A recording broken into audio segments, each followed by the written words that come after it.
Good evening. We'll begin with the Pledge of Allegiance. I invite you to join us. I pledge allegiance to the flag of the United States of America and to the republic for which it stands, one nation, under God, indivisible, with liberty and justice for all. Roll call, please. Gehrig? Here. Grinberg? Here. Epcorn? Here. Strand? Here. Mahoney? Here. In Minneapolis on May 25th, the life of George Floyd was senselessly taken from him by an ex-police officer who was not acting according to the oath which he swore to uphold. This type of behavior is not and would not be tolerated in Fargo. We have seen waves of protest in which represents decades of legitimate and genuine frustration by millions of people nationwide. I strongly condemn this act and would like to have a moment of our silence in memory of George Floyd.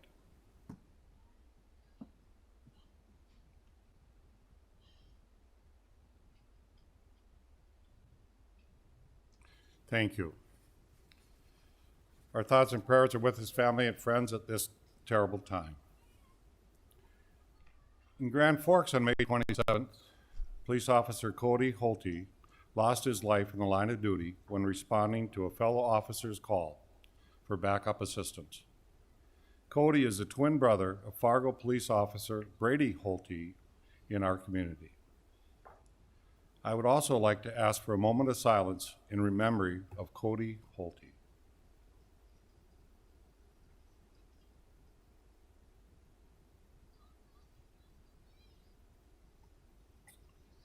Thank you. Just as we lost Officer Jason Mosier 4 years ago, we grieve with Cody's family and friends. These young heroes ran into a crisis and assumed tremendous risk every day. We acknowledge their highest sacrifice and honor their memories. Mosier's death truly changed our police force and changed the way we looked at our community during that time. And I think we all need to know the police in Grand Forks probably are feeling the same. We now had a day of contemplation this weekend's events in downtown Fargo. I understand there is still anger and outrage over what occurred from all parties. I urge all our community members not to allow rage and division to be the greatest takeaway from this weekend. Instead, remember the powerful unified message from earlier in the day on Saturday, in which we were able to engage in dialogue involving difficult questions and uncomfortable topics. We have a lot of work to do locally, regionally, and nationally on racial equality, and that work needs to take top priority. We heard you, your voice matters here, you matter. There is no question about that. Let me be clear on this though, we do not support anarchy and vandalism. That is not us, that is not Fargo. I believe the evening events which occurred in downtown Fargo are the result of outside influencers and are not reflective of our people. Look at the hundreds of people on Sunday morning who chose to exhibit the true spirit of Fargo and help our city crews in an effort to cleaning up their friends' and neighbors' businesses.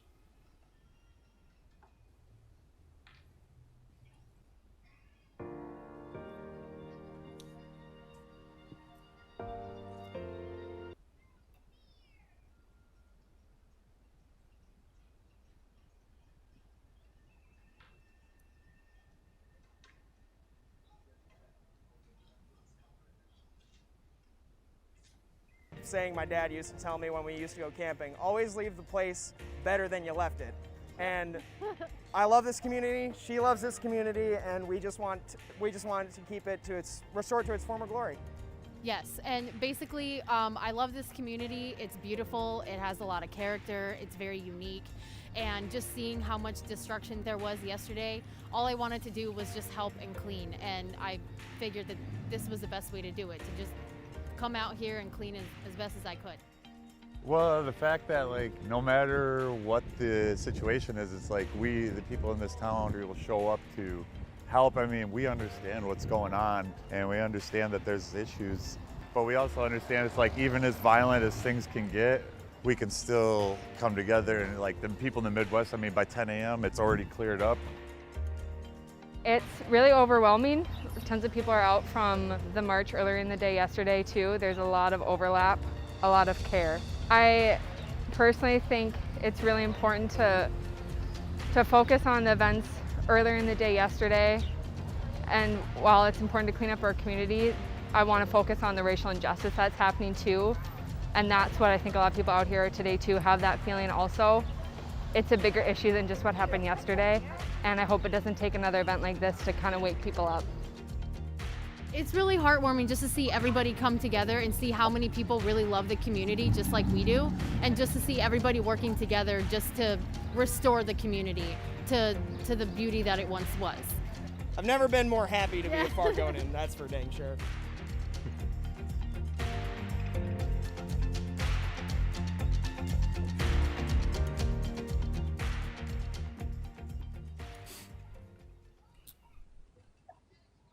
We are extremely honored to be in a metro community of almost 250,000 people from diverse backgrounds, experiences, and opinions. We also are honored to employ brave men and women of the Fargo Police Department who work tirelessly to protect and serve our community. The work Chief Dave Todd and his team did this weekend was nothing short of exemplary. Patience, understanding, restraint, and calm are all the tenets of the Chief's leadership, and they are on full display when I was with him in incident command throughout the night of the riots. In honor of the work of the Fargo Police Department during this event, I would like you to give our Chief Todd and our police force an ovation. Standing.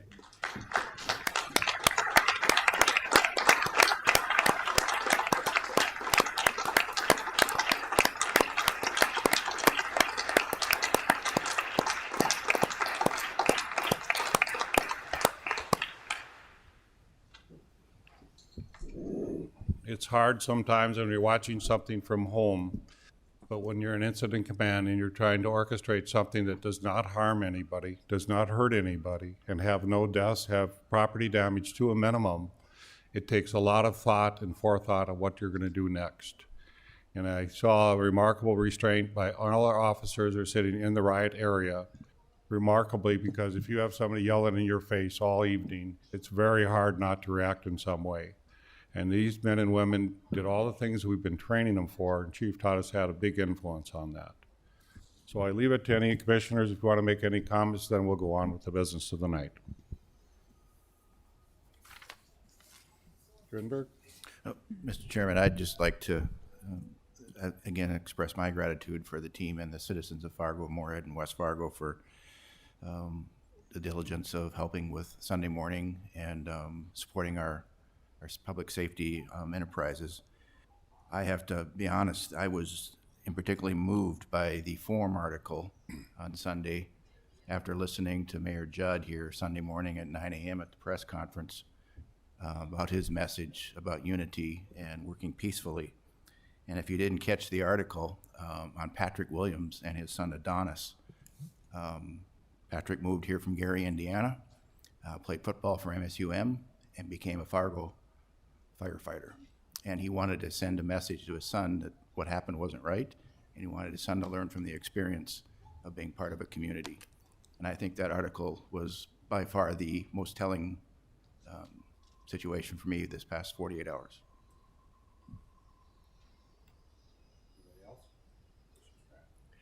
Thank you, Mayor. And, you know, like a lot of all of us, the emotions were just from one extreme to the other this weekend. I was so proud of Fargo and our region earlier Saturday. I joined with them, in fact, to stand with the people saying enough already with this violence against people of color in our country. Fortunately, we don't have that here, but it's across the country, and we're getting the message, and we need to hear the people and act accordingly. So I understand that implicitly, and you know, when we wrapped up the rally and we were walking down the march and I joined up with Mayor Judd and Mayor Mahoney, one individual approached us and said, "So what are you going to do about it now?" And you know, it's hard to answer something like that quickly.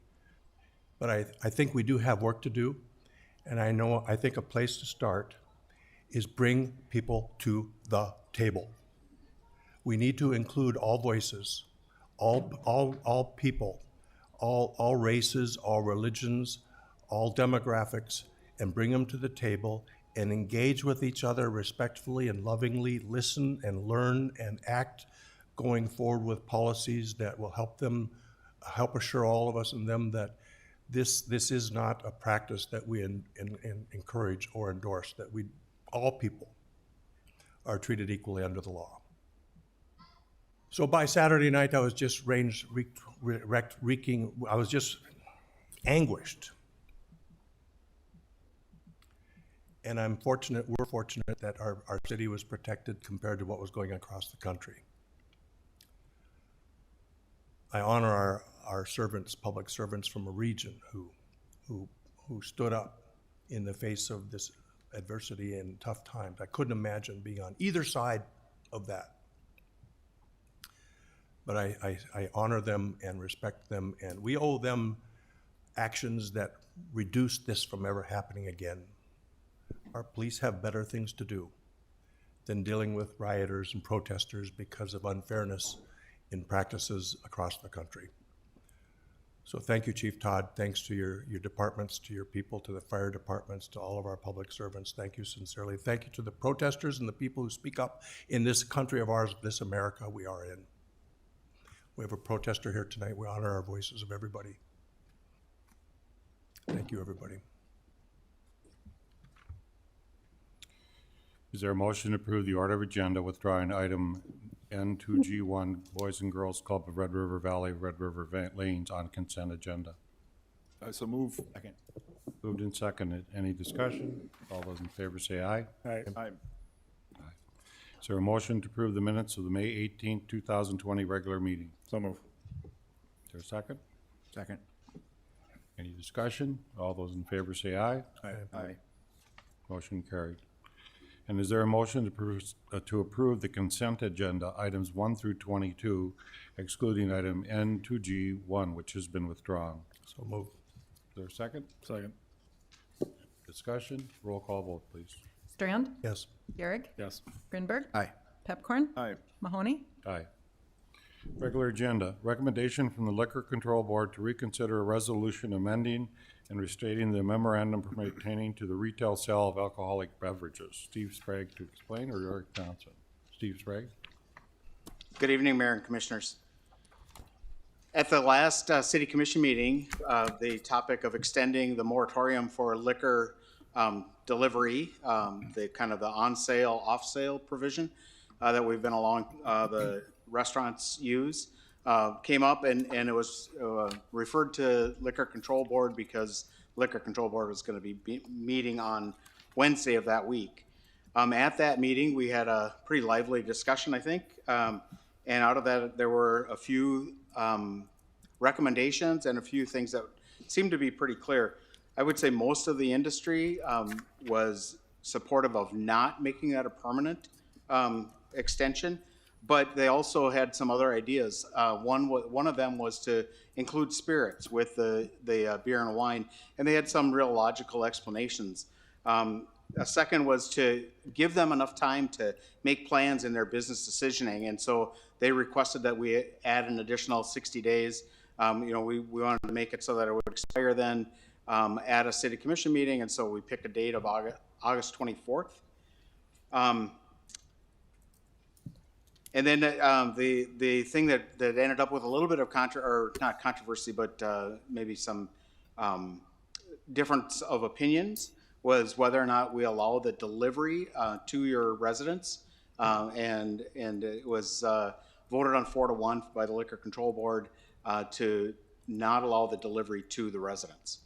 So with that, I guess I don't know if you have any other questions on this, the gist of the extension of the moratorium. Does our present moratorium say they could have delivery at home? We have the present moratorium is allowing the delivery to the homes. Yes. But you're saying then with hard liquor, they voted against that part? That was the recommendation. Yes. Commissioner Gary?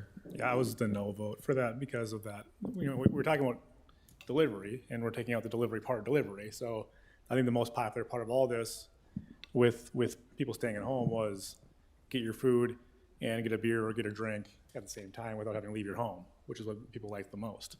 Now we're saying, well, you have to go, do that curbside. Well, quite frankly, if I'm gonna go out curbside anyway, I might as well go to the liquor store then and get a 6-pack of beer or whatever I wanna get at that point.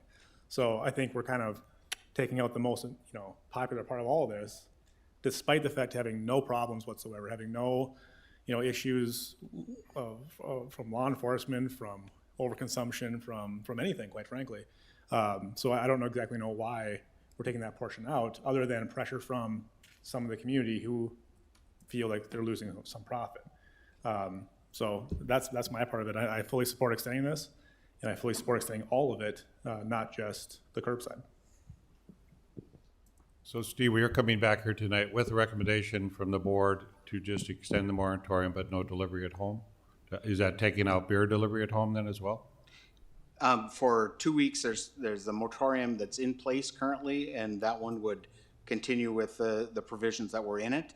And then from that point on, then the changes would be made where we would allow spirits delivered tonight in a sealed container.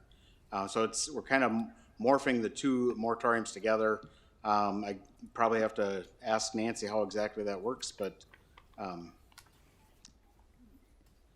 Mr. Chair, so one of the concerns was the whole server training. So if you have delivery to the home, then you have to have somebody with server training to actually verify that the person that's taking the delivery is of age and things like that. And I think that was one of the main reasons that we were in support of just having it because of the control. Basically, the server is going to the curbside, and so then we're sure that they're following the rules. I guess that was my perspective on it. Mr. Grinberg. Well, just to add to the discussion, when this started, the conversations I had with the Hospitality Association in North Dakota and some members of National, Restaurant Franchise, and actually a conversation with Chief Todd, the two things that came back for me from the industry is, one, do not allow third-party delivery because of liability shifts, and two, only drinks that are sealed. And that came from the industry about having mixed drinks in a car and the problems that could create from a law enforcement perspective. And so I think it's somewhat consistent with the Liquor Control Board outcome as well. Mr. Strand. Steve, I know you've heard from the industry. What have we heard from the people?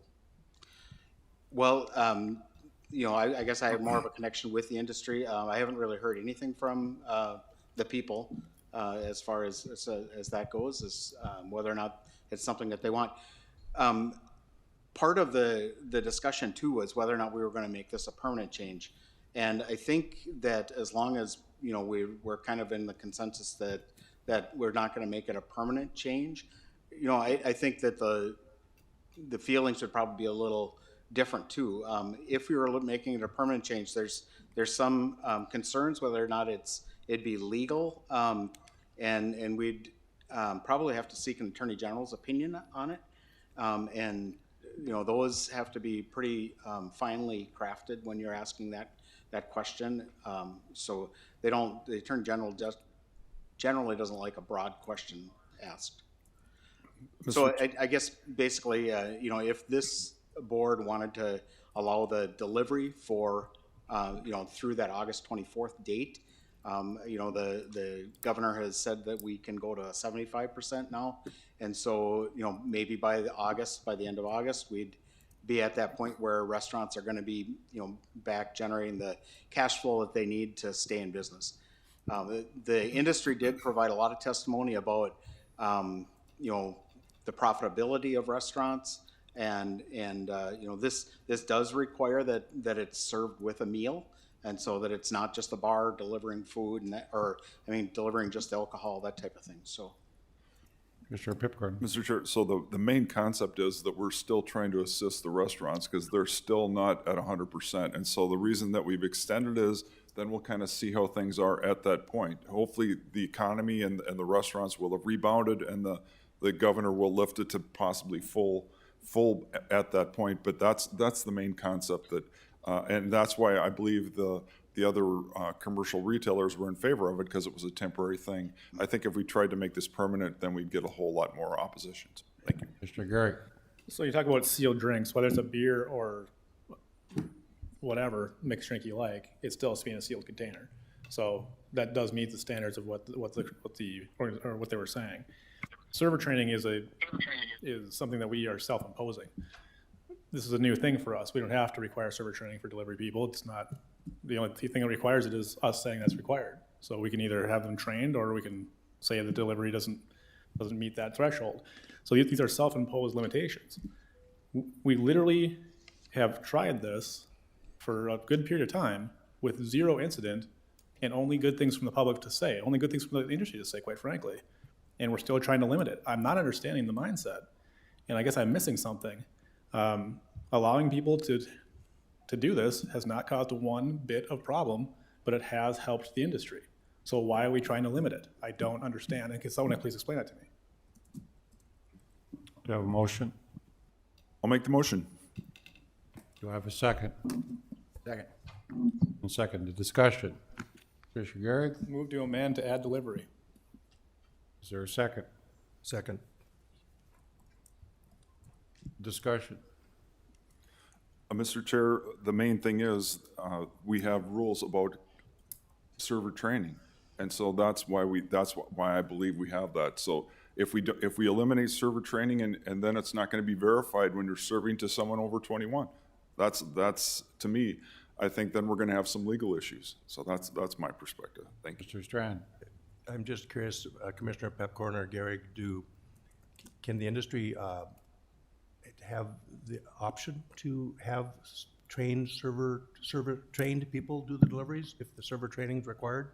If they want to do the business, they want to do the service, the business, wouldn't they send that person or have somebody with that training do the delivery? Or I don't know what they've said at the meeting. Mr. Chair, I'm sure that's possible, John, but I'm just saying, I think we're gonna have some legal issues if we allow that, and especially, I would say over half of the deliveries are not from the establishment, they're from the delivery services, which is a great thing, but I think that's what's happening. So they'd be delivering alcohol like? Correct. And I just don't think that's a viable system. I think we'd have some legal issues with that. That's just, I am not a legal person, but I think we would have an issue there. Commissioner Garrick. You have to use a credit card in order to do it. You can't pay with cash. So they know that person's of legal age or not. I mean, if my son answers the door and grabs the pizza and a beer, are they saying that my son can't grab? I mean, you know what I'm saying? It's not, it's very easly got around. Like you're saying, if we have the server trained people do the deliveries, fine. If that's the limitation we want to place on this, then let's do that. But it's not a large hurdle to do that. Nancy Morris, do you have a comment to that? Commissioner Pepcorn was concerned about the ability to do this legally. Well, legally, the alcohol should be delivered by a server trained. So we do have in the moratorium that Grubhub and others cannot deliver the alcohol. So they can deliver the takeout food, but they cannot be delivering the alcohol. The alcohol has to be delivered by somebody employed by the entity delivering the food and alcohol that is server trained. Commissioner Garrick. Is that city or state law? We have server training in our ordinance. I'm not sure. I think we followed state law as far as who is entitled to receive alcohol, who can receive it, 21 and over. Sure. So we've required that server training in the state, in the city. I think my point again is this is a inflicted limitation. It's a city ordinance. We can change that. So not that I've been saying that we should, but to say this is a big hurdle that we can't overcome and the industry's going to push back, this is a very small hurdle. It can be easily changed here tonight if we wanted to. We'll do a roll call vote on the amendment. The amendment is to add delivery service. Garrick. Yes. Strand. Yes. Grinberg. No. Pepcorn. No. Mahoney. No. We have a roll call vote on the original memo or motion. Pepcorn. Aye. Grinberg. Aye. Garrick. No. Strand. Yes. Mahoney. Aye. We'll go to public hearings. Application by Spirit Properties to Edgewood Tavern for a Class FA golf license, alcohol beverage license at the 19th Golf Course Avenue North. Continued from 420, 518 regular meeting. Steve Sprague to explain this one. So Divots Restaurant or Divots Bar up at Edgewood closed down in, I think it was December. The Park District did an RFP. found a vendor that they selected, and then that vendor applied for a liquor license. And so that's the application that's in front of you is from Spear Properties, and then they're gonna do business as Edgewood Tavern up at Edgewood Golf Course. We have done the background check, came back clean, and it comes to you with a recommendation of approval from the Liquor Control Board. Is there anyone present who wishes to speak regarding this application? Is there anyone wishing to speak regarding this application? Hearing none, do I have a motion? I so move. Second. Moved and seconded. Any discussion? As a Northside resident, I'm very pleased that this is going to be opening and the weather's nice. So actually, after this meeting, you might want to see me there because I'll probably be there. You buying? You buying? Can I just add one more thing? I'm very proud of the Vinyl Taco. They are open. And that's phenomenal, the damage and the looting that they had. And now they open today. And so I just wanted to encourage, and the other thing is, I would encourage people to support our local businesses because Lord knows this has been a challenging time. And so, but I think the Vinyl Taco gets extra kudos with coming back from literally damage on Saturday night to opening today. That's very impressive. So, all right, that's the end of my promotion for tonight. Roll call vote, please. Pepcorn? Aye. Berg? Aye. Gehrig? Yes. Strand? Yes. Mahoney? Yes. Steve Sprague, transfer of Class FAM alcoholic beverage license from Granite City Restaurant Operations doing business as Granite City Food and Beverage to Granite City doing business as Granite City Food and Beverage at 1636 42nd Street Southwest.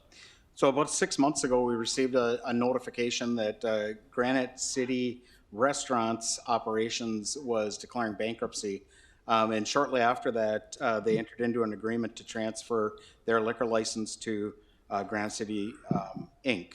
And so really nothing's going to change to the public. It's going to be reopened as Granite City Inc. or Granite City Food and Beverage.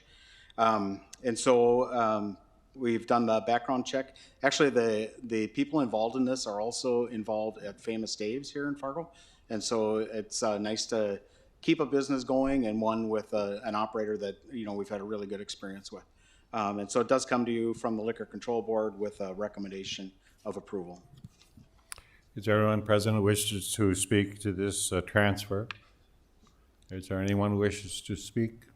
If not, we'll close public hearing. I'm glad to see they're coming back, Steve, because we're concerned about restaurants closing. Commissioner Pepcorn addressed that earlier. Do I have a motion? I so move. Second. Moved and seconded. Any discussion?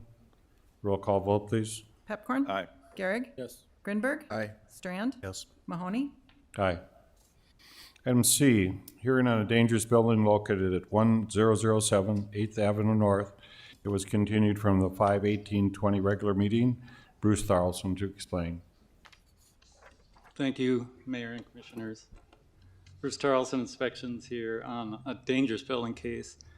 I'll start out with item C, and we presented that last commission meeting as a continuance, and I'm pleased to announce that the new owner did acquire a permit, did acquire all mechanical, electrical, plumbing, and building permits. So next commission will be retracting that motion for 1007. So it will be repaired. So tonight, do you need action, or do we? Not on that one. We'll submit Okay. to retract. For item D, One of the things that it had on here, Bruce, is that we were supposed to continue the hearing to Monday, June 15th, because we haven't resolved that dangerous building issue. okay, the motion should be to continue item C, correct? So moved. Is there a second? Second. Roll call vote, please. Grinberg? Aye. Gehrig? Yes. Pepcorn? Aye. Strand? Yes. Mahoney? Aye. Now we'll move to the dangerous building located at 114 15th Street South. Thank you. So you have seen the packet in the agenda item. Due to all the previous activity on this case, I'm going to try and summarize this as best I can. At the front of the packet is a suggested motion that we would like to see. And I ask that you consider my motion after hearing all testimony and all parties in this case. Inspections has dealt with this property for over 20 years. We spent considerable time and effort on this current case. The property has been dilapidated for a very long time. You will see in your packet a request for a reduction in property tax assessed valuation. And in turn, the reduced property taxes contribute to the condition, or the reduction in the use of the property contributes to the condition of that structure. In your packet, you will see pictures of the condition of the interior and the exterior of the structure. We requested to be allowed to view the interior of the building. We could see the outside from outside the property. But the owner required us to get a warrant. So we did get a warrant, secure a warrant for the property to see the interior, which required court action and law enforcement time. The owner has let the structure get to its current condition due to neglect. The structure is currently so dilapidated that, in our opinion, it is not worthwhile or possible to repair. There have been no inhabitants to this home for many years. On the timeline, we received complaints on the property. We inspected the property. The structure was placarded on March 5th, 2020, and we've monitored it ever since. We provided the dangerous building notices to the owner as required and allowed time for the owner to act. We report to Commission A due to no action by the owner. This owner has had many previous actions with the city. There have been many court cases that have even gone to the Supreme Court of the state of North Dakota. This owner owns this property and a property directly to the south, which is 1449 2nd Avenue South. The inspections department has spent much time dealing with both properties. With all of the junk vehicle and dilapidated buildings on this property and the owners next door, it is my estimate that Fargo spent hundreds of thousands of dollars on these cases. Staff time, equipment time, fuel, vehicle expense, supplies, city attorney time, inspections, letters, re-inspections, office time, phone calls, legal actions. City attorney, and I want to reiterate, not hundreds or thousands, but hundreds of thousands. We decided, due to the unrepairable condition, to take this action at this time. Assessors have provided us with the statement of condition, and that is only one item that we use to make our determination. You'll see in the packet that the owner requested a reduction in assessed value to this home back in 1999 and stated on his letter that it was due to the condition. At that time, the valuation was brought down in 1999 to $900. That building has been assessed at that valuation since that time. I checked the city tax records, and that property brings $23.16 to the city of Fargo since that time, or less. I thank you for consideration, and I'm here for questions. Any questions, commissioners? Is there anyone present who wishes to speak to this building? If you want to speak, come to the mic, please.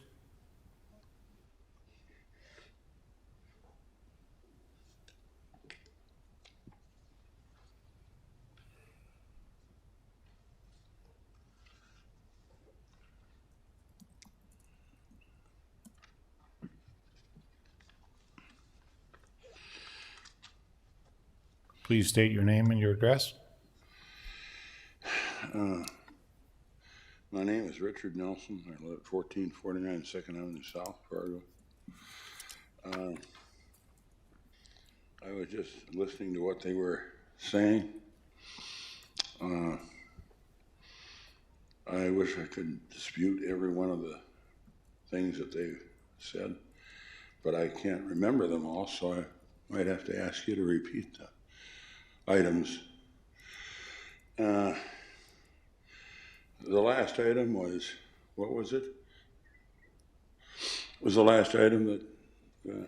Bruce, what was the basis of tonight? What was our last item, would you say?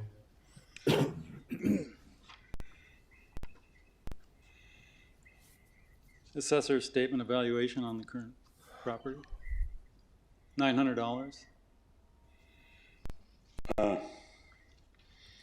I know there was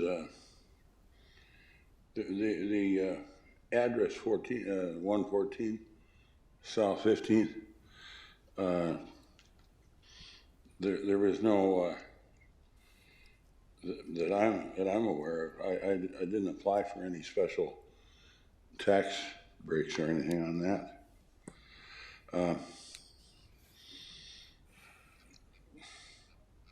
I know that was mentioned several times, but Richard, basically what you get to say here tonight is why you think we shouldn't do it. We're not going to we're not going to go point by point. You either say I'm going to fix it or I'm going to do something with it. Your ability to appeal is to say you're going to do something different. You'd have to give us a reason why we shouldn't go with this tonight. So just express yourself as why you don't think we should condemn this building at this time. Okay, I guess regarding all the many different comments that certainly make me look like something I'm not, I just want to say that the comments about over the years and this and that, well, it works two ways.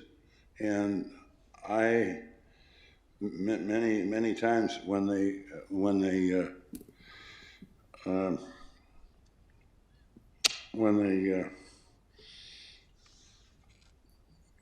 I don't know what word to use here, but when they came down on me, I certainly didn't ask for it.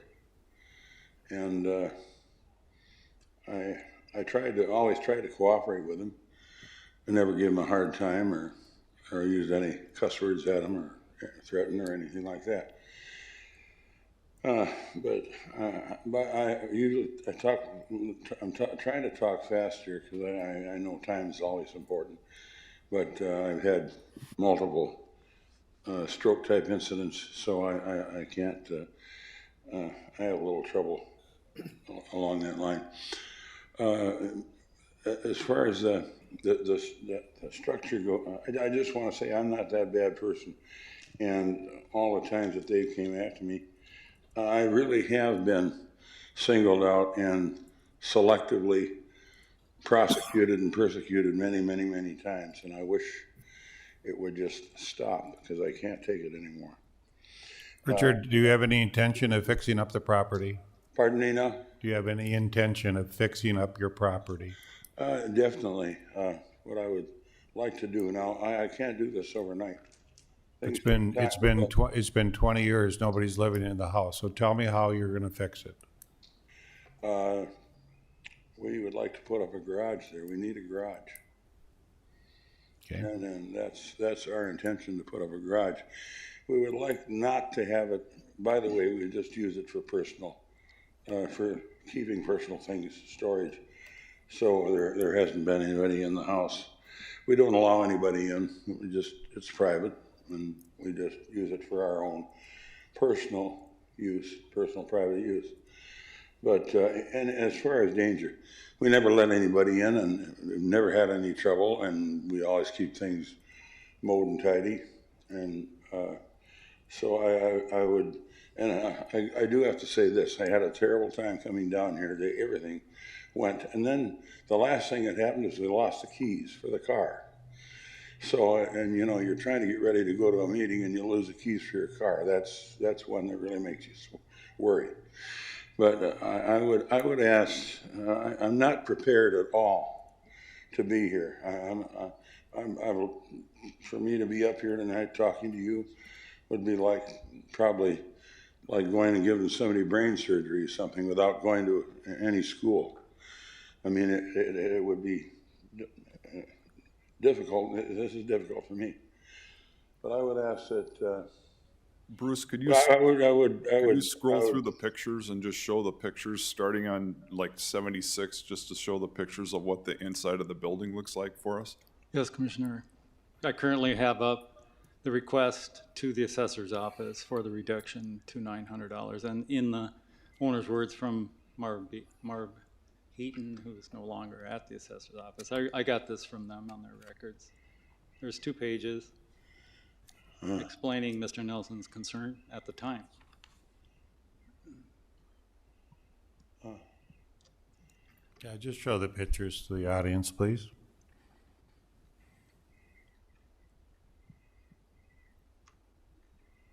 There's a lot of pictures.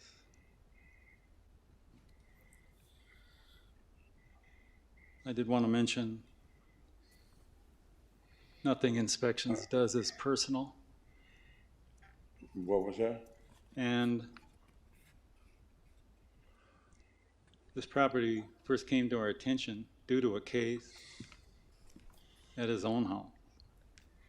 We were there a year ago at a court-ordered junk abatement due to noncompliance. And at that time, we had issues, legal issues with certain items on the property. So we've been taking new court action on the same property. And this, all these pictures are just of 114.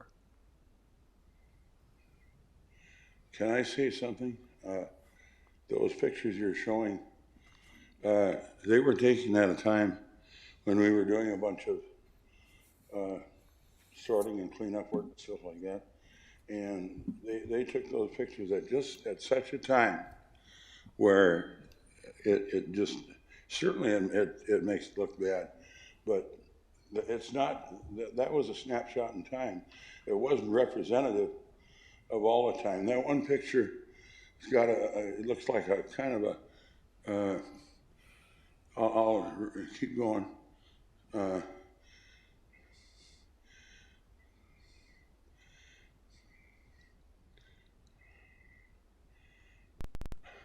Okay, keep going.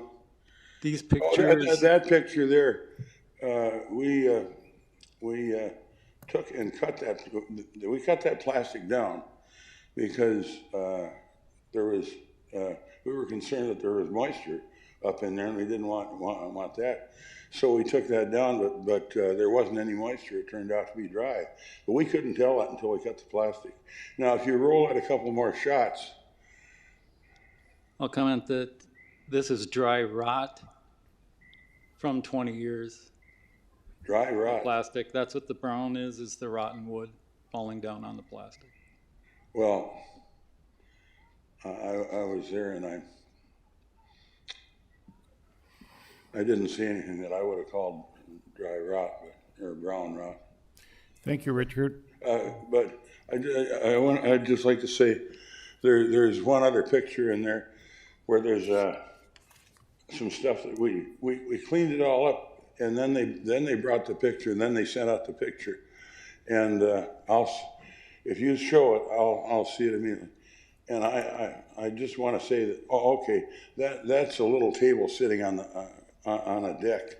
There's all that stuff there that you're seeing, all of it is gone right now. That's all gone. That little table is still there, but that's going too. But the stuff in the background, that's all gone. That stuff there is gone. If he rolls it a couple more, I mean, we care about we care about how we look and what people think. And can you roll a couple more? I think the picture that I'd like to see is that stuff's gone. That stuff. Some of that stuff is gone. We're working right now, cleaning stuff out of there. I mean, that's the last picture. Well, there's one. I didn't see it, but I just want you to know that we would ask that you. We weren't prepared for this. Otherwise, I would have had notes like he did and points to make. So, and I have no experience with this, but we would ask that you hold off on any further action at this time. We do want to build a garage. We're going to have to work on getting financing for that, and that takes a little time. And so when you say you're going to build a garage, you're going to tear the house down? Oh, certainly. So, Mr. Chair, I have a question. So let's say that we proceeded with this. If we knock that building down, then that would be added to their assessment. Could that be one of the possibilities? So they would still retain the right to that lot. Isn't that correct, Bruce? And so then if they wanted to build a garage after that, they would be able to do that? there's a major problem, Mr. No, he's asking a question of. Go ahead, Bruce. Bruce. That is Just a minute, exactly, Richard. that is exactly correct. You'll see in our motion that we put this out to July 27th. And that's to give time for everything to happen. At any point in this time before July 27th, the owner can acquire a permit, demolish the house, and we are going to stop our action. The reason we put it out so far is to give the city attorney time to do what they need to do. And that's all in the timeline. It takes months for us to even act. If we ended up doing it after July 27th, then it would be exactly as he said. But Mr. Chair, that's the key thing. That's still their lot, and they would still be able to, if they want to build a garage and they get the financing, they still can. So I think that gives me some comfort. And I will say, and I've told the other commission, we talked about this, I visited there when I first got elected 12 years ago, and I think it's a very sad case. And I think I would like to have Desi help. I think there's some health issues that hopefully the city could help with if they'd be willing to participate, because I think that's part of it. I think he's got health issues, and if there's some way we as a city can help him, I think that would be a great thing. But that's kind of a separate issue. But I So think, Richard, we're not going to debate it tonight? I just want to say that if the city tears that down, or if we tear it down, the comparison is if the city does it, it's going to probably cost about $35,000, and our chance of building a garage are going to be out the window if it gets that to those kind of numbers. If we do it ourselves and take the do it independently, get somebody to do it, pay them and all that, we can run that thing through for about I'd say $10,000 to $15,000. But if the city gets, if the political, if it gets in the political arena, it's going to be so much. And I've done some research, a little bit of research on it, and it's terribly, terribly expensive. Well, it allows you have time now till the 27th to work it out. If you can work it out cheaper, fine. If we take it down, what's the special assessment? He pays off 25 years? Is that the way it happens? I don't know exactly how the assessment, I think they try and get that done a lot faster because it is a large chunk of money that's gone through the process. I don't think they wait over 25 years for that money. Okay. I think they send a bill. Send a bill. Mm-hmm. Is that but Richard is some correct. kind of financing he's talking about, or? You have an opportunity to talk to your bank. You have to figure it out whether it's cheaper if you do it or if we do it. And bank wrote the interest rate right now is low, Richard. So if you want to do something, go ahead and do it. We'll give you till the 27th. If you don't do that, we'll take the house down. Can you give us a little more time on that? The statute, the way it goes to the 27th. We've given you 20 years. So what happens is you're a perfect time to do something if you want. Loan rates are low.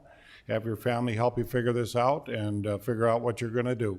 Could you table this issue for a couple of meetings and so I could research and study? You still have time to research and study. You can do all the things you want. You got till the 27th to figure it out.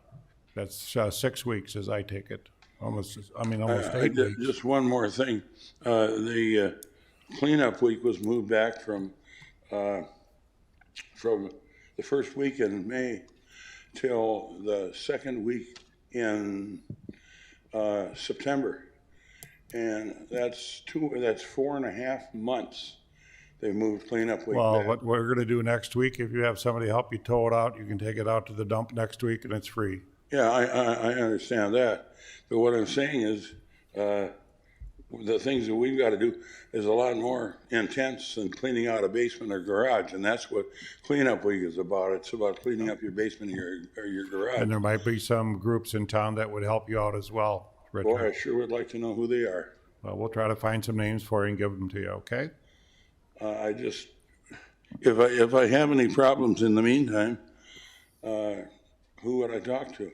I've been trying for a couple of weeks just to get simple numbers and I called and talked to the person I was told to talk to, Bill Thompson, and all I wanted to know is how much, before you get a permit to tear it down, he said you have to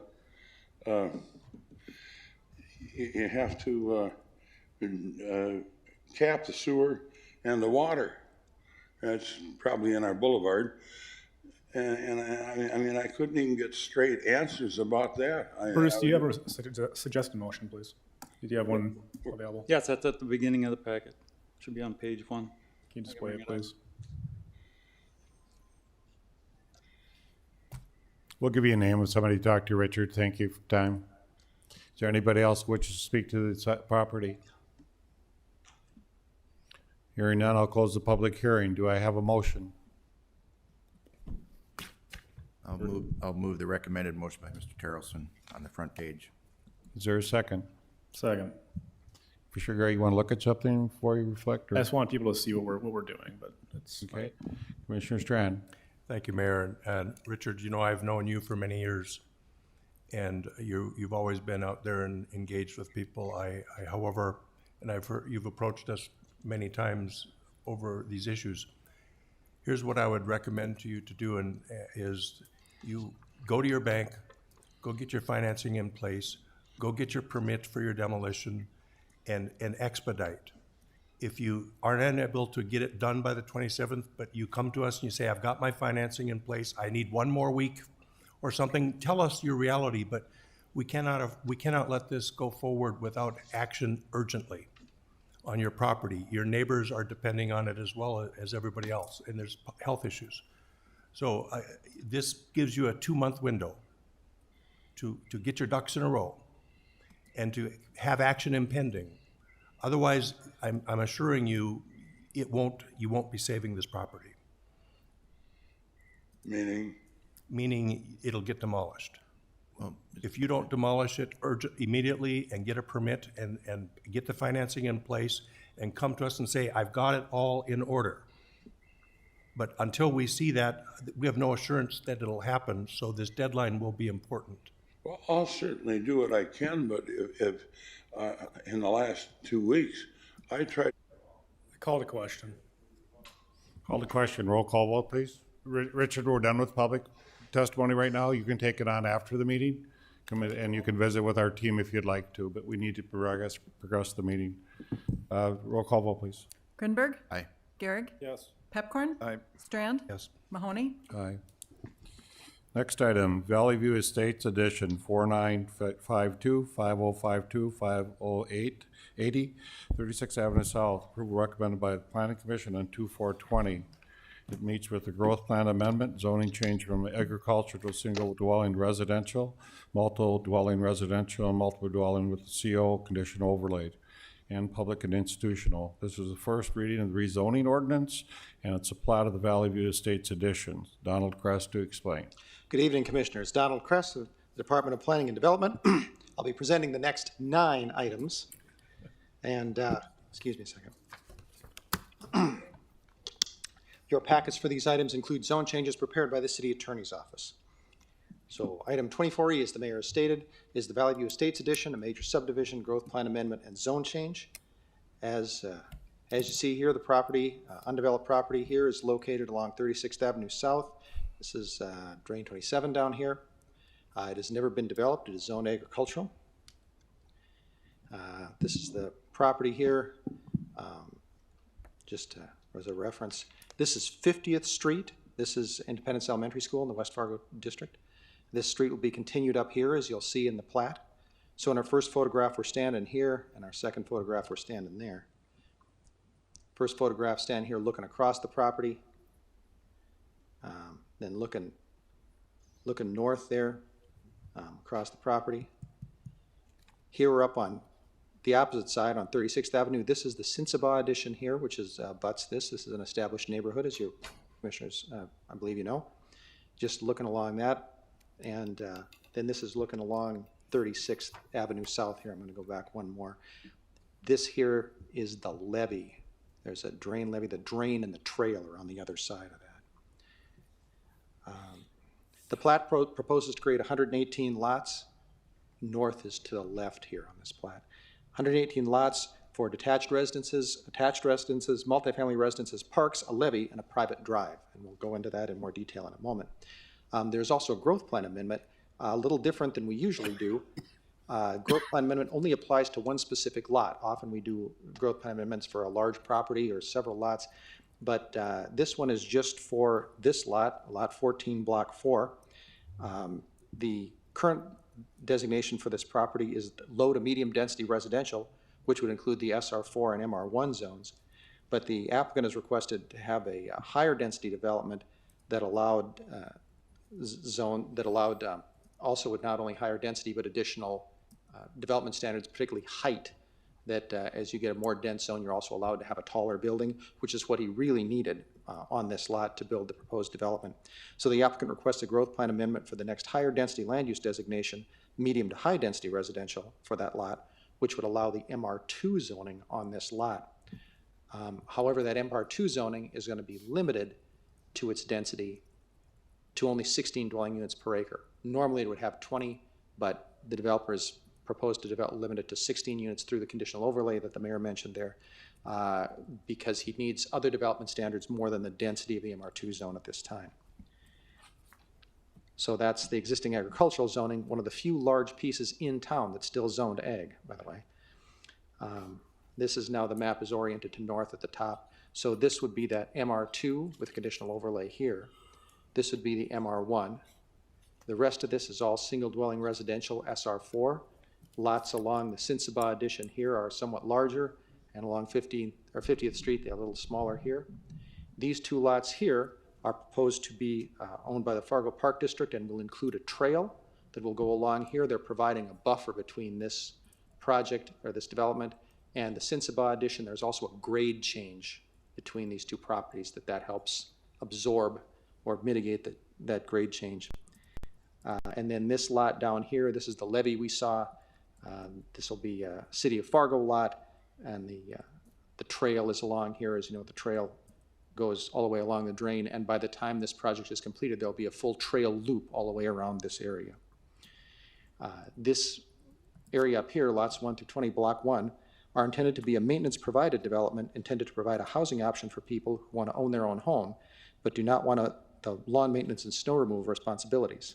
The individually platted lots will form a homeowners association that will, among other things, own this Lot 8, and that will be a private drive and will also provide utility access and a little bit of parking in there. So again, that lot is zoned PI, public institutional, which is what we zone those HOA-owned lots. That's not developable as a residential lot. The applicant has provided CC&Rs for staff to review. Staff and the city attorney look at those and make sure we have some required wording in there that we want to have. Commissioners, your packet notes that there was considerable neighborhood involvement in this project. The version of the plat originally proposed last fall was largely opposed by the neighbors, particularly the residents of the established Sinsaba neighborhood to the east. Through 2 meetings hosted by the planning department last winter, plus separate meetings between the developer and the neighborhood representatives and the developer and the Fargo Park District, a revised project design went to the Planning Commission in February of this year, which is the one you're seeing tonight. The Planning Commission on February 4th recommended approval. There was no public comment at that meeting. The city or the West Fargo Public School District did make an appearance. Their superintendent and some of her staff appeared and talked about a major concern of the neighborhood, which is how development here might affect the population of the school. And they gave a very thorough presentation. Again, they weren't taken aside. They were just presenting information on that, which was very good of them to do that. We appreciate them coming to do that. So it appears that the redesign project appears to have dealt with many of the neighborhood concerns. We will note that, as you see in your packet, there was a petition in opposition to this project. There's a map of the protesting properties. The petition did not meet the requirements to require a 4/5 vote of your commission, so there is no additional action that needs to be taken by your commission. Subsequent to the Planning Commission, some of the residents who had originally protested contacted us to withdraw their opposition, so they've been taken out of the packet that you have there. And I'll go back. So just to review the plat here, mainly residential lots, multifamily here and here. Donald, what's the suggested motion, please? Can you? Yes, sir. Is there anyone Wait. present who wishes to speak to this zoning change? Is there anyone who wishes to speak? I believe the applicant is on the line too, sir. Okay, who is that now? John Eunice? John, do you want to talk today? Only if you have any questions for me. Commissioners have any question of the developer? No? We'll close the public hearing then. Do I have a motion? Mr. Chairman, I'll make the suggested motion, then have a comment if there's a second. Second. Second. Mr. Chairman, Donald did a nice job summarizing the great work of the planning staff, being proactive, working with the neighborhoods. I remember a couple Saturday breakfast meetings with some of the residents, and John, in his case, with his team, they worked very hard to find compromise, to create a win-win, so everybody felt like their voices were heard. And so that's a testament to how we approach our business at the city, and thanks to Nicole and Donald and the team, as well as the residents. And John. So I think it's great when we can come together and make things come to a consensus. So, Thank you, sir. We were a little surprised, Donald. We'd heard a lot of emails about this project, and now when I have people publicly talk about it, you've talked to all those people apparently. The petition wasn't enough people, so I think the planning department does what it's supposed to do, explain the project, come to a compromise, and work out things between the parties. So I congratulate your department. Well done. Well, thank you, sir. We appreciate the residents participating as well. Our planning commissioners and Commissioner Grinberg were able to attend some of those public meetings as well, some of our planning commissioners, so they deserve recognition as well. Thank you, sir. Good work. Roll call vote, please. Grinberg? aye. Gehrig? Pepcorn? Aye. Strand? Yes. Mahoney? Aye. Mayor, if I could, just a question, not Mr. relative to Strand. the vote. Is an example of this where we have agricultural land within the city boundaries, is that the type of example people refer to over the years of where they would have had deferred special assessments until it's developed? You normally would defer on agriculture because of you didn't want to hurt a farmer. They would defer that time. Then oftentimes the commissions would give a 10-year deferral until it starts to grow. So these specials will kick in then? They will kick in now. Okay, thank you. Right, Donald? It's platted, it's ready to go. I believe it is, sir.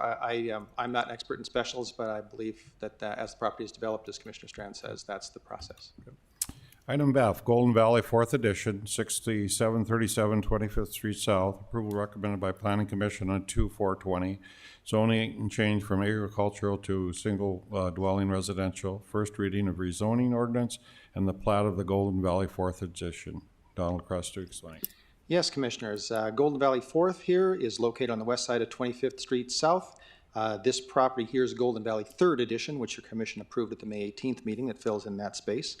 This is an entirely, the snow has since melted since I took these pictures. I couldn't update them all today.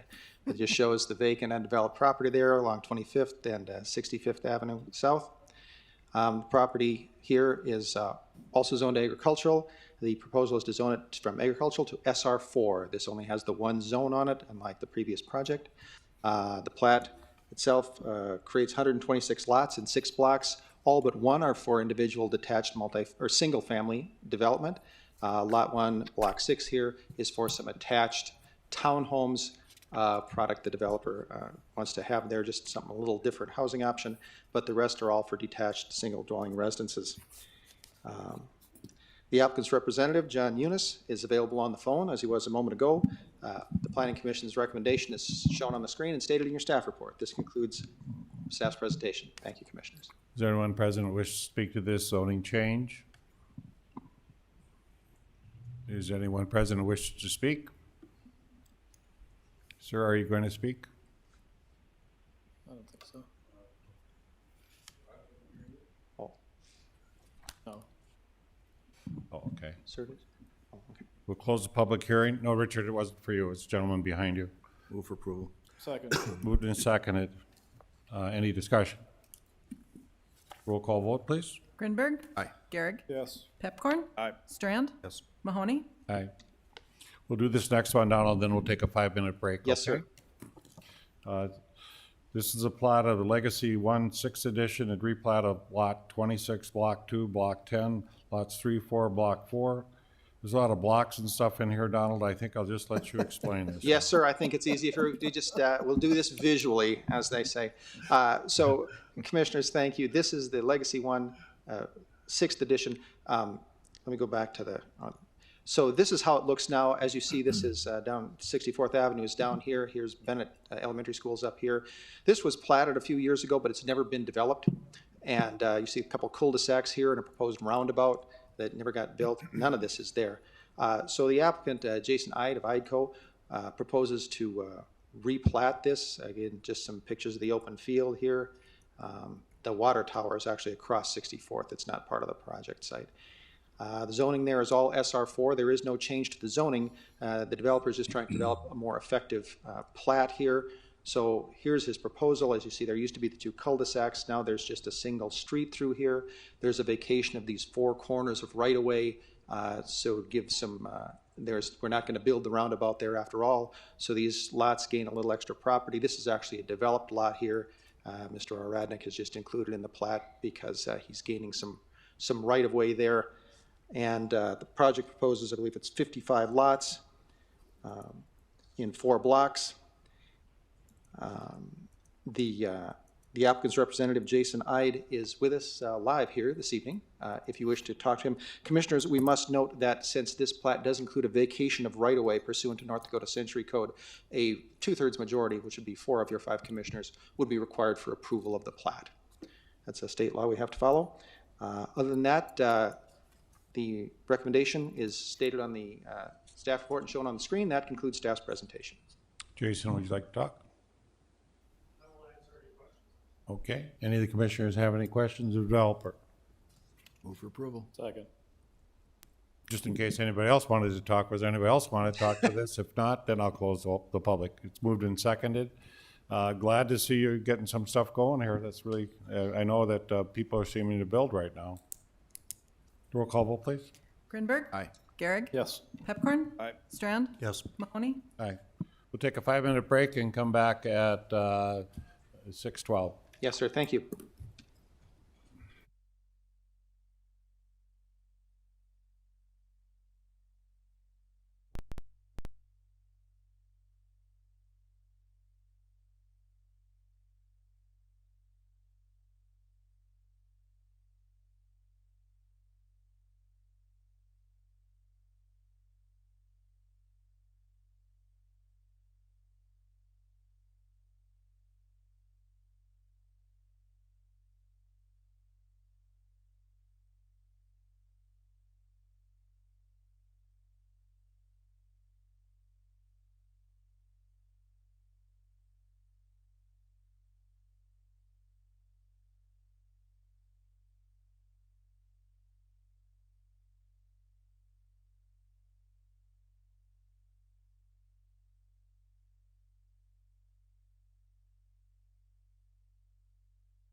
Yes. Call the meeting back to order. Interesting conversation. We're going to go to item H, zoning change for general commercial and limited industrial, Lot 1, Block 1, Asselson Industrial Park, 3rd edition, and its approval recommended by Planning Commission 5.5, first reading of rezoning ordinance. Donald Cress as well. Commissioners, this is the Asselson Industrial Park here on 34th Avenue South and 39th Street South there. As you see, there is one undeveloped lot and a couple office buildings, 3 office buildings here. That's what it looks like on the ground there. The current zoning is GC, General Commercial. The applicant proposes to rezone it to LI Limited Industrial, which is the zoning that's up here and up here. He's proposing, I believe, to build a base of operations for his construction company, which would be an office and a warehouse on that site. The existing lot, the buildings that are there, the office uses that are there are also permitted in the LI zone, so they won't be put in a bad position by this rezone. The lots will remain in the same configuration. No replat is proposed.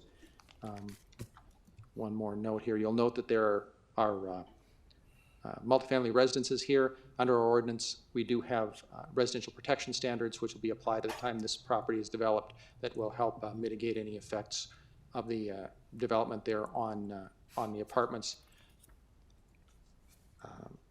The applicant, Dave Jones of DL Jones Construction, is maybe with us tonight. I didn't see him up there. Perhaps he is. And he may wish to address the commission. And the suggested motion was stated in your staff report and shown on the screen. That concludes staff's presentation for that rezone, sir. Is there anyone present who wishes to speak to the zoning change? Is there anyone present who wishes to speak? Does the developer want to speak to this? If not, I'll close the public hearing. Do I have a motion? So moved. For a second. Second. Any discussion? Roll call vote, please. Grinberg? Aye. Garrick? Yes. Pepcorn? Aye. Strand? Yes. Mahoney? Aye. Item I, zoning change to repeal and reestablish conditional overlay Lot 1, Block 1, Brant Crossing, 14th edition, and south 60 feet, Lot 2, Block 1, Brant Crossing, 6th edition. Approval recommended by Planning Commission 5.5, first reading of the rezoning. Commissioners, this is located south of 32nd Avenue South on 51st Street. This is something I don't know if you've ever done before. So the zoning is, that's what the property looks like. It's undeveloped.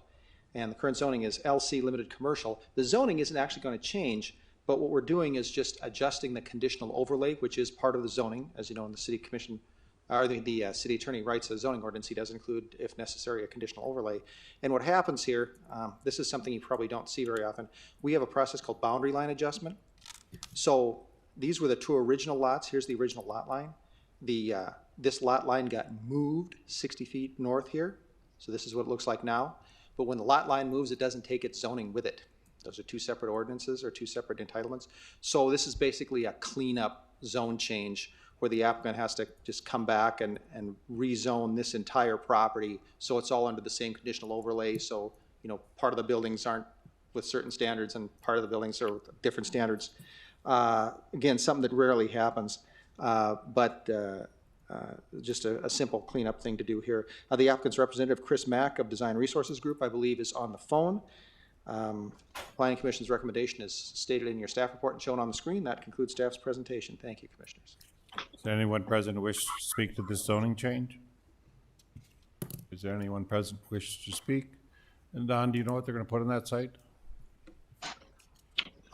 No, sir, I don't. It would be zoned limited commercial, so there's a number of options there. I don't know if Mr. Mack is available on the phone. Yes, can you hear me? Yes, we can. Go ahead.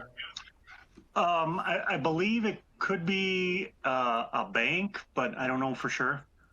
Okay, so there's some intention. I'm just curious why it rechanged the size, so it must mean they needed more area. Okay. Yes, and I don't know if it is a bank, but the property was sold and they needed an additional, I haven't seen a site plan, but they needed an additional 60 feet, so. Okay. Customized for the tenant. Was this moved? Not yet, but it is now. Okay, is there a second? Second. Moved and second. Any discussion? Roll call vote, please. Grinberg? Aye. Garrick? Yes. Pepcorn? Aye. Strand? Yes. Mahoney? Aye. Item J, zoning change of SR single dwelling residential general commercial to general commercial on lots 1A, 1B, Block 25, Albert O'Neill and Haggert's Edition, and 425 24th Street South and 424 25th Street South. Approval recommended by Planning Commission 5-5. First reading of the rezoning. Donald Crest. Commissioners, you've probably been by this many, many times on 25th Street South here. There's a parking lot, commercial building, and a residence here. Here's Fifth Avenue South. That's what the properties look like. That's the residential house. And then this is from the 25th Street side. Here's the building. Here's that parking lot. When you're looking at the residential side, this is that building. See the commercial building there?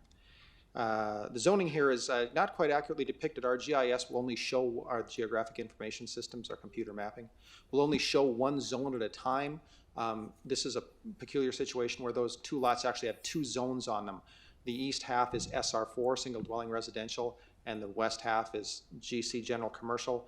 As the applicant's business continues to grow and develop, he wants to just standardize this and have GC, general commercial zoning on the entire property, which is probably the way to go for him there. I believe he's intending to remove that house that was shown on 24th Avenue, or 24th Street South there, but he is still going to have a residence there. The Planning Commission approved a conditional use permit for household living in the general commercial zone. He's gonna has an apartment above that commercial building on the second floor of that commercial building. The Planning Commission is the approving body for conditional use permits. Your commission doesn't see them, so that's not involved in what you're voting on today. So it's, again, it's somewhat of a cleanup zone change here to just make both these properties one single zone instead of two zones. The Planning Commission's recommendation is stated in your staff report and shown on the screen, and that concludes staff's presentation. The applicant's representative is Todd Jelinski, who may be with us tonight. Is there anyone present? Yes. Oh, sorry. No, go ahead. Any comments? Just any questions you might have. Any questions of the commissioners? Anybody else present to speak to this? Is there anyone present who would like to speak to this recommendation? If not, we would ask for motion, close public hearing. So moved. Moved and seconded. Any discussion? Roll call vote, please. Grinberg? Aye. Garrick? Yes. Pepcorn? Aye. Strand? Yes. Mahoney? Aye. Thank you. Item K, Four Walls Addition. Approval recommended by Planning Commission 3-3, zoning change to single dwelling residential to single dwelling residential, SR5. First reading of the rezoning ordinance and plat of the Four Walls Addition. Donald Crest. Yes, Commissioners, this is 7th Avenue North and 31st Street North here. There's a building here that's currently a duplex. That is, it's a rental property. People rent both sides. And the applicant is proposing to turn it into a twin home. That is, to put a property line between it so both sides can be owned. So it's converting from rental to ownership housing. The current zoning is SR3. That should actually say single dwelling residential there. Sorry about that. SR3, in order to make the zoning density work for this, it has to be increased a little bit to SR5. This is a redevelopment project in a way, and that's what the SR5 zone was created to do, because really it doesn't fit in the SR3 zone now. It's a house there, and you see this is taken here this afternoon, improved their house there. The applicant has worked with the city, appropriate city departments to separate the utility services that come in from the street. That's always necessary when you split one lot into two. So the zoning will just become still a single dwelling residential zone. Plat very simply just divides the lot about 45% there. The applicant is Dr. Charles Schaefer. I don't know if Dr. Schaefer is with us here this afternoon. And the recommendation of the Planning Commission is stated in the staff report and shown on your screen. That concludes staff's presentation. So this allows ownership on both sides? Yes, sir, that's correct. Okay. So there's... Is there anyone present who wishes to speak to this addition? Two sides. Is anyone present who wishes to speak? If not, we'll close the public hearing. Do I have a motion? So moved. Second. Moved and seconded. Any discussion? For the record, Mr. Chairman, members of the commission, 4 houses north, I lived there as a college student.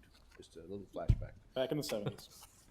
Let's see here. Let's see if we can count that out here. 1, 2, 3, 4. Would it be this one here, Commissioner? Is that the one here? One more. I'm sorry. One more. Right there. Okay. Good. Roll Had we call. known that, we would have put that on there, sir. Roll call vote, please. Is there a historic marker on the Oh, building? there's stories there. Sorry. I did. Roll call vote, please. Grinberg, Aye. Garrick, Yes. Pepcorn, Aye. Strand, Yes. Mahoney, Aye. Item L, Osgood Townsite Edition, 11th, and Osgood Township, the 12th edition. Approval recommended by Planning Commission 5.5, Growth Plan Amendment, the zoning change from general commercial with conditional overlay to multi-dwelling residential with request to repeal the conditional overlay. First reading of the rezoning ordinance. Donald Kress. Thank you, Commissioners. You know, we've already taken a break, but since this is after the 7th case, it would have been the 7th inning stretch, and I was going to sing "Take Me Out to the City Commission," but it's not necessary anymore. We won't ask you to sing, Donald, but I appreciate thank you. that, sir. So this is Osgood Townsite 11th and 12th editions here, 45th Street South and 49th Avenue South. It's an undeveloped property. The proposal is, that's what it looks like there, undeveloped. It's currently zoned general commercial. The proposal is to rezone it to MR3 multi-dwelling residential, which is a lot of what the surrounding properties are here, and develop it as multi-dwelling residential. This requires a growth plan amendment from commercial to medium high density residential to allow that zoning change to take place. And also another part of this entitlement you're voting on tonight is to repeal the conditional overlay that's on the general commercial zone. When it goes to MR3, those conditional overlays are mainly for commercial zones. They're rarely used in multi-dwelling zones. There's a process to go through for the growth plan amendment there, which we did. There's a public meeting that we had, as we do for all growth plan amendments. But again, basically a zone change from general commercial to MR3. There's the map showing the change in growth plan designations. The applicant's representative, Brian Pattengale of Houston Engineering, was with us here early tonight, may still be there. And I'm still here, Donald. Okay, sir, good to hear you, good to hear you. And the Planning Commission's recommendation is stated in your staff report shown on the screen. That concludes staff's presentation. Is there anyone present who wishes to speak to this new zoning? Is there anyone present who wishes to speak? Hearing none, we do have a motion. So moved. Second. Moved and seconded. Any discussion? Roll call vote, please. Grinberg, Aye. Garrick, Yes. Pepcorn, Aye. Strand, Yes. Mahoney, Aye. I think, Donald, we're to the 9th inning now. Yes, sir. Item M, Simonson Company, 2nd edition. Approval recommended by Planning Commission on 1/7/20. Zoning change to repeal and reestablish conditional overlay in limited commercial zoning district. First reading of the rezoning ordinance and a plat of the Simonson Company, 2nd edition. Donald Kress to explain. Commissioners, here we are, 52nd Avenue South and 38th Street South, a busy corner here for development at this time. A minor subdivision, and here the zone change again is just changing the conditional overlay similar to the project we did a couple cases ago here. The limited commercial zoning designation is not going to change. It's just this property is in two subdivisions. It's in the district of Fargo and Simonson Company's 1st edition. And so we're just going to change the CO so it's all one conditional overlay. This is what the project site looks like this morning. They're doing underground work here. And you see 52nd Avenue and 38th Street intersection in the background. And then there's a plat that's going to divide it into 4 lots here. As you see, there are a number of easements on here. The Ingress, Egress easements serve all 4 lots. The applicant has provided a declaration of easements for this subdivision that define the nature of these easements, because it's tough to put all that on a plat, so we have a separate document for it. Staff has reviewed the declaration, which will be recorded with the plat at the time of recordation.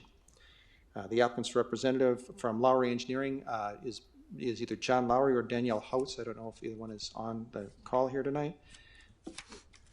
Very simple, straightforward plat there, again for commercial development. And the Planning Commission's recommendation is stated in your staff report shown on the screen. That concludes our presentation. Thank you, Commissioners. Thank you, Donald. Is there any president who wishes to speak to the Simonson Company 2nd and this zoning change? Is there anybody who wishes to speak? Not, we'll close the public hearing. Do I have a motion? So moved. Second. Moved and seconded. Any discussion? Roll call vote, please. Grinberg, Aye. Garrick, Yes. Pepcorn, Aye. Strand, Yes. Mahoney, Yes. And Donald, I wish we could not have them all at once, but I have to be happy that we have that many things going on in our town. So I would have to say that as commissioners myself, thank you for having all this growth and things going on. Well, we thank our applicants for making that happen. Thank you, Commissioners. Thanks. Item 25, application for property tax exemption for improvements made in buildings to Haven Homes. Is there a motion? So moved. Second? Is there a second? I'll second it. Sorry.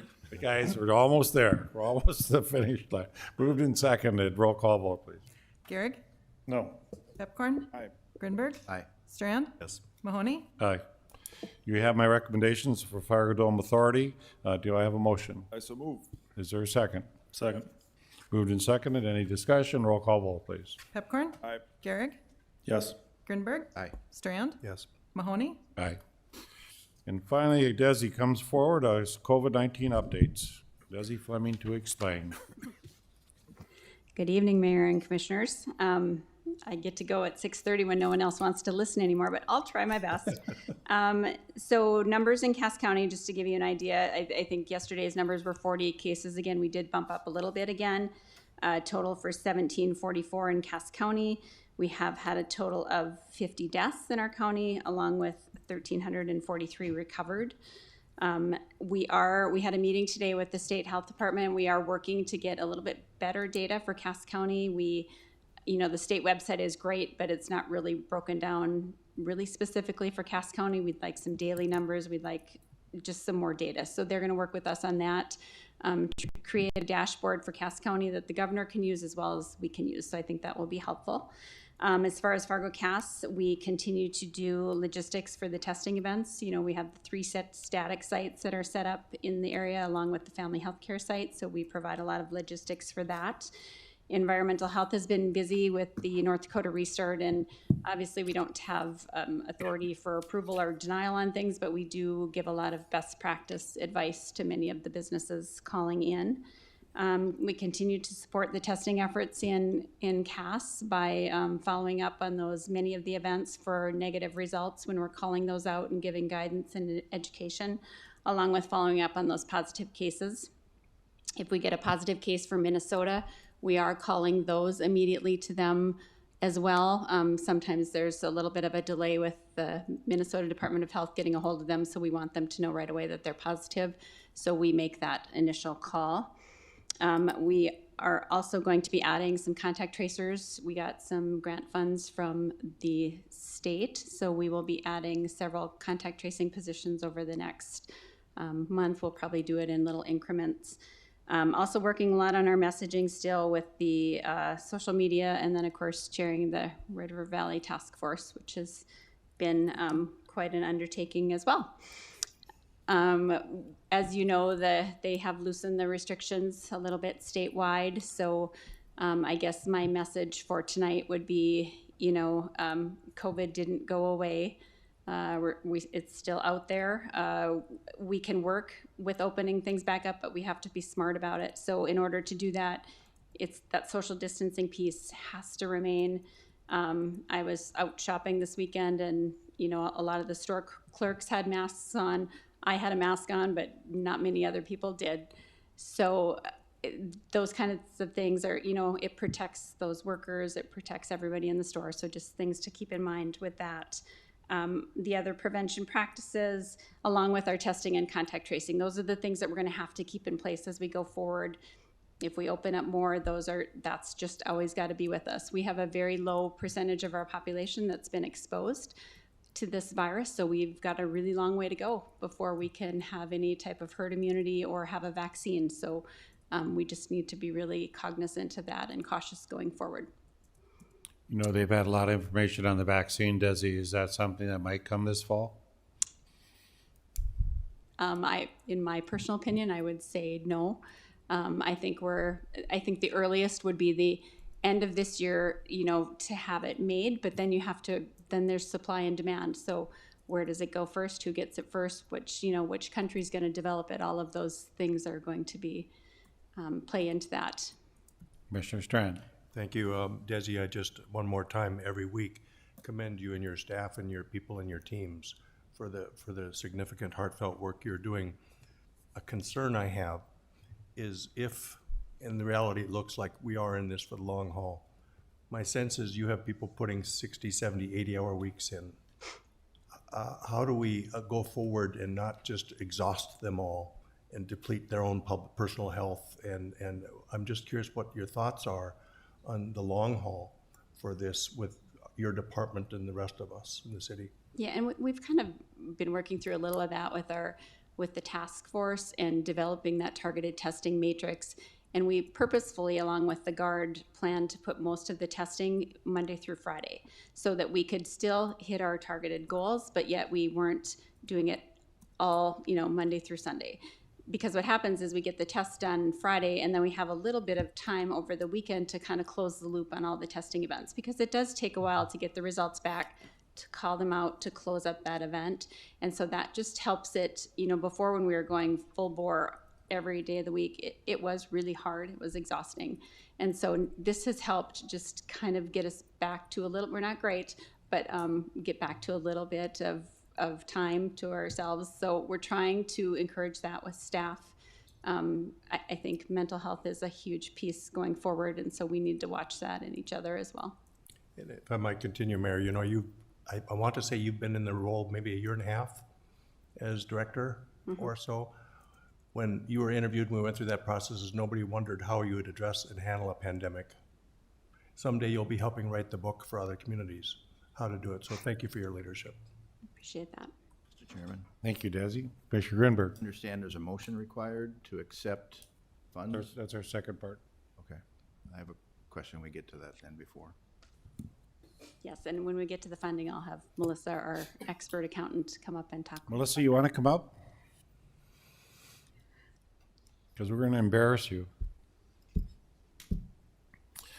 We worked very hard with North Dakota Department of Health, and it always is interesting when they first asked us how much money we wanted. We wavered around $500,000. We had Chad Peterson request $20 million, which we knew we would not get. But I have to say, Melissa, you did an excellent job in documenting our costs, the things that we needed. You and Desi went through a budget for us. So I fell off my chair when I saw that you got $8,687,816, and that truly does help our city to manage the cost of these. And I know Ken Costin just about dropped off his chair because he's usually pretty pessimistic about the state might come up with money. So I would like us to give you a round of applause for that. Thank you. Now you can explain to the commission what this grant covers, please. All right, of the $8.2 million that was awarded to Fargo Cass Public Health, a portion of that was out of the $20 million that the Emergency Commission allotted to all local public health. And our share of that was $2.4 million. The remaining $6.2 million was given to the task force, and our portion in that is 1.2. There is funding for planning, there is funding for Family Healthcare Center, and in all the line items, they are flexible. So as we move forward, we will increase what we're doing, but we can move the money around as needed. So. Very good. Is there a motion? So moved. Is there a second? I'll second it. Question. Discussion, Commissioner Grinberg. Talk us through a little more on the attachment A here with the staffing. Is this new hires? Is this funding to, supplant obligations we have now with staff? No, the plan was we already have 30 of our staff doing contact tracing. We're tapped at the health department. So we are looking at adding contact tracers up to, well, it could be any number. It's flexible in this dollar amount, but we're bringing on as needed, probably 2 people a week for the foreseeable future. So then, are we going to be expected, the city of Fargo, to carry this forward, or is this a time certain on No, this? these will be seasonal or contract employees. Okay. So if this goes till December, that's what the money is for. And then if we need to go longer, we would request more. Sure. Okay, that was my biggest concern. Yep, Is it? yep. Okay, thank you. Yep. Any other discussion? Roll call vote, please. Strand? Yes. Grinberg? Aye. Garrig? Yes. Epcorn? Aye. Mahoney? Aye. CARES Act Emergency Fund Relief Update, Tony Grinberg. I just have a couple updates. First Link, as we reported in the past, are still seeing steady calls, approximately 80 to 100 every 2 weeks. Rental, bridge, rental assistance, and food have been the kind of the key questions looking for individuals who call in. And on the rental bridge stats, 1,000 applications have been either in process or requested. 400 of those are in Cass County and 350 here in Fargo. Dakota Medical Foundation has a webinar this week to guide COVID reopening protocols for all businesses. FM Area Foundation reports a cumulative $2.2 million in grants. And it's exciting to showcase the role of the Community Foundation as it steps up to assist the community. And then finally, we're continuing to work at the planning department with securing the data, and new information continues to come in daily, but what's our next step with the Red River Valley Task Force? And on a note, I was on a call today with North Dakota Job Service, and the last couple weeks, the non-certifying, those that spike in our unemployment across the state, 5,000 to 10,000 a week are not certifying, which the data suggests they're going back to work. And so as the data continues, and it appears there's a trend now where people are being hired to go back, and Job Service does expect that 80% will be rehired from the positions they lost during this period. Very good. So you're a little bit more hopeful. May turn the corner. Very good. Commissioner Strand. Mayor, I would like to join in just another topic to add to this discussion briefly. I'm hearing almost daily from people being evicted in our community. I just got another message right now of somebody facing eviction. The other day it was a disabled family being evicted. You know, we had this incident in Grand Forks was serving papers for an eviction. We need to have we need these folks to back off on evictions for the moment until we can get people help that they need. And I just can't fathom that people are being given 5 days to get out of a residence in a pandemic. So I know the Supreme Court has lifted the restrictions on, and the courts are now allowing, but somebody has to have some part here, or we need to somehow intervene. I know the rent bridge exists, but this family I just heard from has like 3 children. And where do they go? They don't even know who to turn to. So we passed an advisory here at this commission asking people to work with each other, try communicate with each other, try to understand each other's circumstances. Somehow or other though, and I can appreciate it if there's an urgent situation where there's a potential crime happening or a criminal element involved, but for families and disabled people and people, somebody in a wheelchair, given 5 days in our community by a judge. So I don't know what we do about this, but these are our people. Do you have a suggested motion, John? I'm asking about what can we do within the authority of the city? We can have our planning department look into us, give us a report back if you'd like. I think we could do that. I think Nicole knows many of these organizations. We may not be able to reverse the eviction issue. That may be a Supreme Court question, but how about we go out and look and see what we can gather? And Nicole, I'll join and help. You know, we've all communicated about this, but I just don't know where to turn. So let's look into that and maybe bring a report back next week. Thank you very much. Okay. Any other business? Motion adjourned. I so move. Second. All those in favor say aye. Aye. Thank you for your patience tonight. It was a long agenda, and I appreciate all your hard work. Thank you.